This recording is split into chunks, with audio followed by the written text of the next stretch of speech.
ऋषि दुर्वासा और कल्प वृक्ष की कहानी।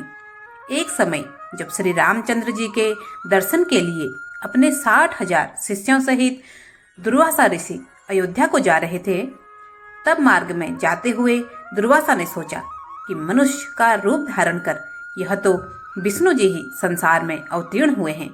यह तो मैं जानता हूँ, किंतु संसारी जनों को आज मैं उनका पौरुष दिखलाऊंगा। अपने मन में ऐसा विचारते हुए वे अयोध्या आए और नगरी में प्रवेश कर सबको साथ लिए भगवान के भवन के 8 चौकों को लांघ कर पहले सीता जी के भवन में पहुंचे। तब शिष्यों सहित दुर्वासा को सीता जी के द्वार पर उपस्थित देख पहरेदारों ने शीघ्रता से दौड़कर श्री रामचंद्र जी को इसकी सूचना दी। यह सुनते ही भगवान राम मुनि दुर्वासा के पास आ पहुंचे और प्रणाम कर सबको अब बड़े आदर सहित भवन के भीतर लिवा गए तथा बैठने के लिए सुंदर आसन दिया। तब आसन पर बैठते ही दुर्वासा ने मधुर वचनों में श्री रामचंद्र जी से कहा कि आज 1000 वर्ष का मेरा उपवास व्रत पूरा हुआ है।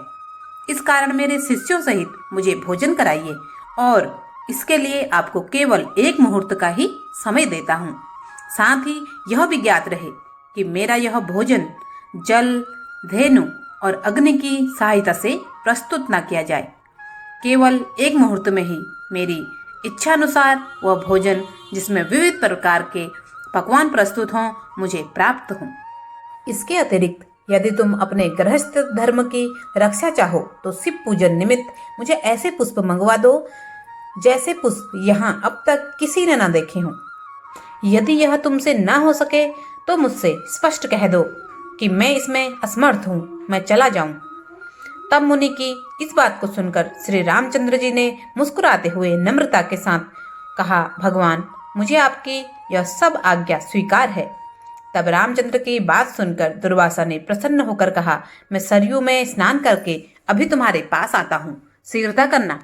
हमारे लिए सब सामग्रियों को प्रस्तुत करने के लिए अपने भाइयों तथा सीता को शीघ्रता के लिए कह देना। रामचंद्र जी ने कहा, अच्छा, आप जाइए, स्नान करके आइए। दुर्वासा जी स्नान करने चले गए। राम जी चिंतित हो गए। लक्ष्मण आदि भ्राता जानकी तथा सब के सब व्याकुल हो राम की ओर निर्निमेष दृष्टि से देखने लगे कि मुनि ने तो इस प्रकार की सब अद्भुत वस्तुएं मांगी हैं, जिसके लिए देखें कि अब भगवान क्या करते हैं। क्योंकि बिना अग्नि, जल और गौ के उनके लिए किस प्रकार से भोजन प्रस्तुत करते हैं। तब रामचंद्र जी ने लक्ष्मण जी से एक पत्र लिखवाया। फिर उस पत्र को अपने बाण में बांधकर धनुष पर चढ़ाया और छोड़ दिया। वह बाण वायु वेग से उड़कर अमरावती में इंद्र की सुधर्मा नामक सभा में जाकर उनके सामने गिर पड़ा। उस बाण को देखकर इंद्र व्याकुल हो गए कि यह किसका बाण है। फिर उठाकर जो देखा तो उस पर राम का नाम अंकित था। फिर उसमें बंधे पत्र को खोलकर पढ़ा। पत्र खुलते ही वह बाण फिर वहां से उड़कर राम जी के तरकस में आ घुसा। उधर इंद्र ने उस पत्र को सभा में बैठे हुए सब देवताओं को सुनाया। उसमें लिखा था, इंद्र, स्वर्ग में सुखी रहो। मैं सर्वदा तुम्हारा स्मरण करता हूँ, परंतु तुम्हें एक आज्ञा देता हूँ। आज 1000 वर्ष के भूखे हुए दुर्वासा मुनि अपने 60,000 शिष्यों के साथ मेरे यहाँ आए हैं। वे ऐसा भोजन चाहते हैं जो गौ, जल अथवा अग्नि के द्वारा सिद्ध न किया हो। इसके साथ ही उन्होंने शिव पूजन के लिए ऐसे पुष्प मांगे हैं जिन्हें कि अब तक मनुष्यों ने ना देखा हो। मैंने उनकी यह मांग स्वीकार कर ली है। वे सरयू में स्नान करने गए हैं, इसलिए तुम शीघ्र ही कल्प वृक्ष और पारिजात जो क्षीर सागर से निकले हैं, क्षण मात्र में मेरे पास भेज दो। इसके लिए रावण के संहारक मेरे बाणों की प्रतीक्षा मत करना। यह पत्र देवताओं को सुनाकर इंद्रदेव तत्क्षण उठ पड़े और कल्प वृक्ष तथा पारिजात को साथ ले देवताओं सहित विमान में बैठकर अयोध्या में आ पहुंचे। लक्ष्मण जी ने इंद्र का स्वागत किया। इंद्र ने राम के पास पहुंचकर पारिजात और कल्प वृक्ष को राम को अर्पण किया। इतने में ही सरयू तट से दुर्वासा ने अपने एक शिष्य को राम के पास भेजा कि तुम जाकर देखो कि राम इस समय क्या कर रहे हैं। मैंने जो आज्ञा दी है उसके अनुसार कुछ अन्न अब तक बना है कि नहीं। अब तक वैसे ही चिंतामग्न हैं या कुछ कर रहे हैं।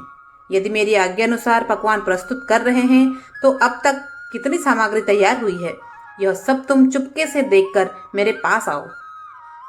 तब जो आज्ञा, ऐसा कहकर वह शिष्य राम के भवन में आया। देखा तो कल्प वृक्ष और पारिजात से युक्त देवताओं की मंडली में राम विराजमान हैं। यह देखकर उस शिष्य ने शीघ्र ही दुर्वासा के पास जाकर वह समाचार कह सुनाया।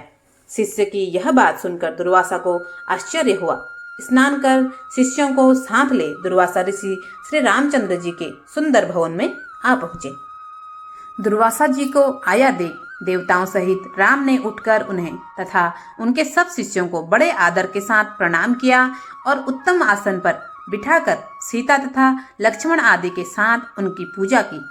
फिर जिन पुष्पों को मनुष्यों ने अब तक नहीं देखा था, शिव पूजन के हेतु पारिजात के उन पुष्पों को राम ने दुर्वासा के समक्ष प्रस्तुत किया।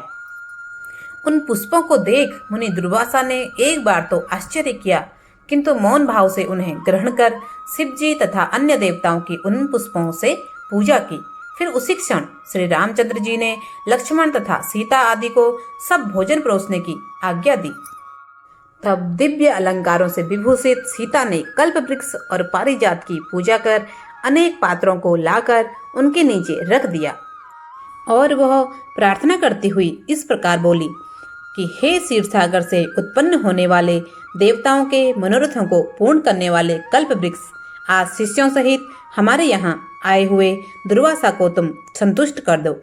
तब सीता के इस प्रकार कहते हुए कल्प वृक्ष ने पल मात्र में वहां रखे हुए करोड़ों पात्रों को अनेक प्रकार के खाद्य सामग्रियों से पूर्ण कर दिया। फिर तो उन सब अन्नों को उर्मिला सहित सीता ने सुवर्ण के पात्रों में रख रख कर दुर्वासा के समक्ष परोस दिया। फिर रामचंद्र से निवेदित दुर्वासा ने अपने शिष्यों के साथ बड़े प्रेम से वह सब भोजन किया। फिर हाथ मुंह धो तांबूल तथा दक्षिणा ली। दोस्तों, उम्मीद है यह कथा आपको बहुत अच्छी लगी होगी। इसी तरह की धार्मिक कथाओं के लिए हमारे चैनल को सब्सक्राइब करें। कमेंट बॉक्स में जय श्री राम जरूर लिखें। धन्यवाद।